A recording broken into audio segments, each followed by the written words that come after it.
Fitting the tough and easy double patio door lock. This can be fitted to double doors with standard handles.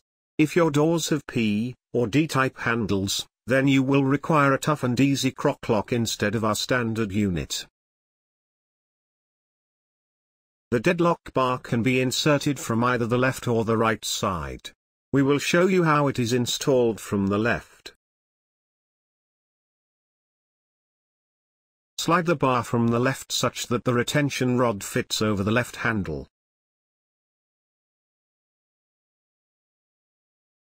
Make sure the bar is pushed fully to the right.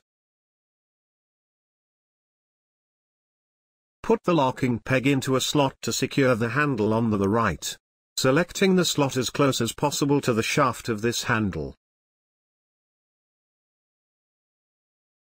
Lock the peg in place with the padlock.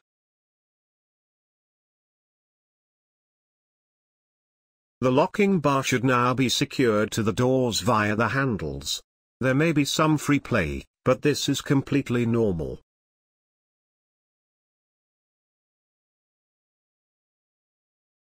The doors should now be deadlocked.